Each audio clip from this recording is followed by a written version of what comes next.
रात को भगवान रामचंद्र जी मेरे सपने में आए। उन्होंने कहा आप रामलीला ग्राउंड में जाएं और गठबंधन को ये मेरा संदेश दें। मोदी जी कहते हैं राम को हम लाएं। अरे राम को तो किसी का बाप भी नहीं ला सकता। एमएलए का बीजेपी की टिकट से इलेक्शन लड़ चुका हूं। बीजेपी ने मुझे सारा झूठ बोलना सिखाया। उन्होंने कहा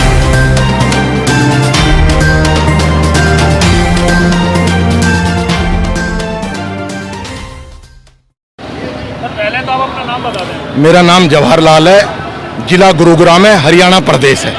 आप राम की भूमिका में यहाँ आए हैं, क्या संदेश है आपका? सर मैं राम की भूमिका में नहीं आया। राम तो अपरंपार हैं। आप में राम है, कण कण में राम है।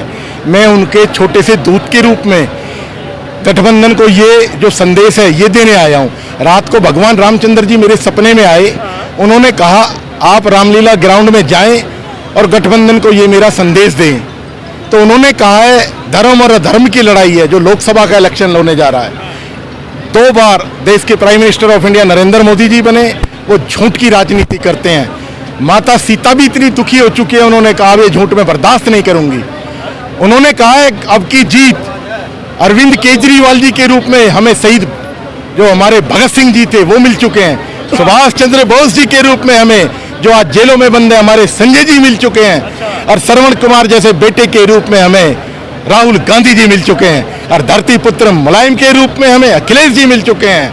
और बाला साहेब ठाकरे जी के रूप में उद्धव जी मिल चुके हैं। अभी 22 तारीख को राम मंदिर का उद्घाटन किया गया है बीजेपी के द्वारा, तो आप बीजेपी के साथ क्यों नहीं है? सर शायद मैं आपको एक इन्फॉर्मेशन देना भूल गया, पहले वो बताता हूँ। सर मेरा नाम जवाहरलाल है, नहीं बीजेपी मेरे को वैसे नहीं छोड़ेगी। मैं 2009 में हरियाणा से बावल जिला रेवाड़ी से एमएलए का बीजेपी की टिकट से इलेक्शन लड़ चुका हूँ। क्या बात है। और बीजेपी ने आज आप गठबंधन का साथ आज मैं गठबंधन का साथ इस वजह से दे रहा हूँ, बीजेपी ने मुझे सारा झूठ बोलना सिखाया। उन्होंने कहा है हिंदू को मुसलमान से लड़ाना है, सिख को ईसाई से लड़ाना है। मैंने कहा मैं ऐसी राजनीति पसंद नहीं करता। मैं अच्छे लोगों के साथ हूँ। आज देश के अंदर आपको पता होगा जो विदेश की बेटी है सोनिया जी, जिसको विदेशी का एलिगेशन लगाया किसने? समरीता ईरानी जी ने, जिन्होंने अपने एक पति को छोड़ा और दूसरा पति किया। आप मेरी बात सुने पहले, आप पहले मेरी बात सुनो। सर आज दूसरे की बहन बेटियों पे एलिगेशन लगाना बहुत आसान है। आप ये देखो जिसने अपनी सास को, जो देश की पूर्व प्रधानमंत्री थी, दूसरी झांसी की रानी थी, इंदिरा जी को शहीद होते देखा, अपने पति राजीव जी को शहीद होते देखा।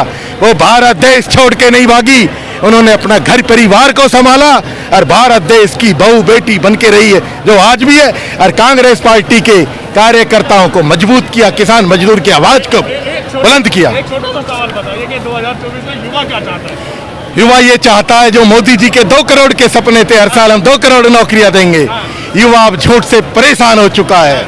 वो ये चाहता है, मोदी जी कहते हैं राम को हम लाएं। अरे राम को तो किसी का बाप भी नहीं ला सकता। वो तो कहते हैं स्वयं श्री रघुराई है।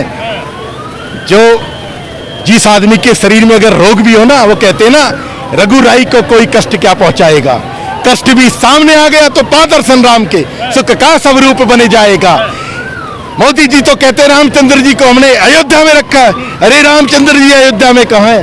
रामचंद्र जी तो कण कण में, आप में राम है, धरती माता में राम है। राम जी तो तीनों लोगों के पालनहारा है। मोदी जी बदी पे इतना आ चुके हैं, वो कहते हैं ना रावण से बड़ा कोई धरती पे विद्वान नहीं था। रोए मान घटे बंदे का, दुख चिंता में काया, अनीति से राज चला जा, झगड़े में धन माया।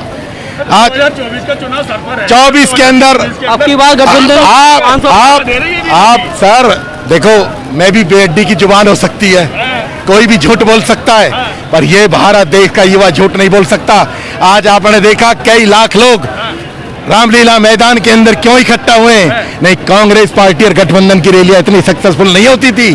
आज हमारी बहन बेटियां, मैं भी अंदर गया, कितना ही उन्होंने मेरे से आशीर्वाद लेने की कोशिश करी। मैंने कहा नहीं, आप हमारी बेटियों में तो एक छोटा सा दूत हूं।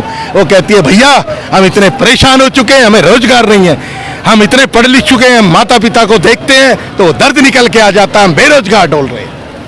तो युवा ही इनको ठिकाने लगाएगा। आप 2024 में संदेश क्या है आपका? राम जी के रूप में आप? मैं राम जी के रूप में नहीं, राम जी तो परंपार है। मैं संदेश ये है गठबंधन को जिताना है और बीजेपी को हराना है। धन्यवाद।